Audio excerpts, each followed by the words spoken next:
بسم اللہ الرحمن الرحیم۔ دوستو السلام علیکم، میں ہوں شاد اور آپ دیکھ اور سن رہے ہیں شاد کی بات۔ اللہ رب الرحیم سے پوری طرح امید ہے اور دعا بھی ہے کہ آپ جہاں بھی ہوں گے خوش ہوں گے اور اپنے معاملات کو پوری خوش اسلوبی سے ایمانداری سے نبھا بھی رہے ہوں گے۔ دیکھیں، بچے گھروں میں بڑے ہوتے ہیں تو شادی کر دی جاتی ہے اور شادی کرتے ہی بچے کو پھر ذمہ داری دیکھیں اینٹوں سے، گارے سے، سیمنٹ سے، انچوں سے بن ہی جاتا ہے، بنتا ہے، لیکن اس کے بعد کیا ہوتا ہے؟ اب مکان بنتا ہے تو ظاہر ہے گھر میں بھی باتیں ہونی شروع ہو جاتی ہیں کہ ہمیں الگ ہونا ہے، ہمیں الگ ہو جانے چاہیے، تو الگ ہو جاتے ہوتے ہیں، کوئی ایسا نہیں ہے، بھائی بھائی ہوتے ہیں، الگ ہوتے ہیں، یہ ہوتا ہے، ریت ہے، روایت ہے، ہر کسی کے پرسنل میٹرز ہوتے ہیں، پرسنل معاملات ہوتے ہیں، ہر بندے کو اپنے پورے خاندان کو، پورے گھر کو سنبھالنے کی، اپنے طرح سے پوری رائے رکھنے کی، اپنے بچوں کی اپنے حساب سے تربیت کرنے کی ہر کسی کو پوری طرح سے آزادی ہوتی ہے۔ اکٹھے رہ سکیں، سارے رہیں، ایک ہی مکان میں الگ الگ پورشن بنا کے رہیں، والدین کے ساتھ رہیں، سارا کچھ رہے تو یہ بہت اچھی جگہ رہتی ہے، گڈ کیسے رہتا ہے، سارا کچھ اگر جگہ ہو دلوں میں تو یہ سارا چل سکتا ہے، لیکن نہ ہو، نہ بنتی ہو، جھگڑا ہونے کا خدشہ ہو تو والدین کو بھی اس حوالے سے ضد نہیں کرنی چاہیے۔ کوئی کپل، کوئی بچہ اگر دونوں میاں بیوی مل کے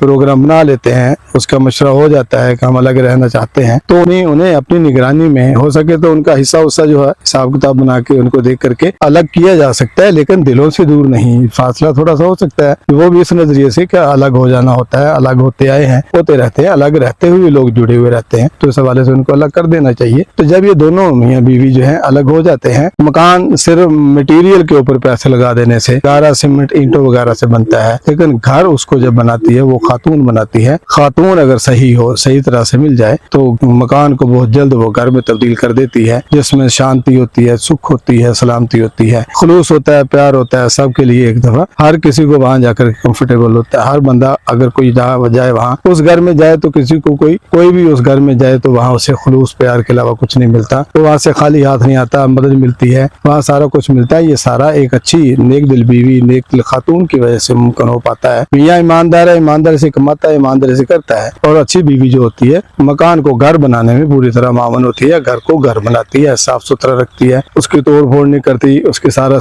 ساری چیزوں کا خیال رکھتی ہے، بر وقت چیزوں کی مرمت کرتی ہے، جو ہونا ہوتا ہے وہ کرتی ہے، سامنے آتی ہے۔ پھر اس گھر میں، گھر جو ہوتا ہے پیار محبت خلوص سے بنتا ہے، رہنے والوں کے ساتھ ایک دوسرے کے تعاون کے ساتھ بنتا ہے، ایک دوسرے کے ساتھ پیار محبت خلوص سے رہتے ہیں، تعاون سے رہتے ہیں۔ جہاں اس طرح کی خوشی ہو، ہر طرح سے تعاون ہوتا ہو، ظاہر ہے میاں بیوی کپل ہوتے ہیں تو بچے بھی آنے شروع ہو جاتے ہیں، بچوں کے سامنے گڈ کیسر دینا ہے، باہر سے آنے والے کے ساتھ گڈ کیسر دینا ہے، محلہ داری ہے، پڑوس داری ہے، رشتہ داری ہے، عزیز داری ہے، جو بھی آنے جانے والے ہوں، اس گھر میں انہیں یہ محسوس نہ ہو کہ جٹ گنوار سے واسطہ پڑا ہے، یہاں بیوی کسی کام کی نہیں ہے۔ یہ تو لگے کہ انہوں نے دونوں مکان بنا لیا، لیکن یہ محسوس کبھی نہ ہو کہ یہ گھر بنا ہے جہاں خوش امن ہوتا ہے، جہاں شانتی ہوتی ہے، جہاں پیار ہوتا ہے، جو بھی آئے وہاں امن اور سکھ پائے، جو بھی آئے وہاں انہیں خلوص اور پیار ملے، وہاں انہیں آرام ملے، جو بھی ان سے بات کرے پیار ملے، دوبارہ آنے کی کوشش کرے، اور انہیں کھلے دل سے جو بھی ہے، دیکھے غربت آنی جانی چیز ہے، مالدار ہونا، جاندار ہونا، پیسے کی فراوانی ہونا، یہ دیکھیں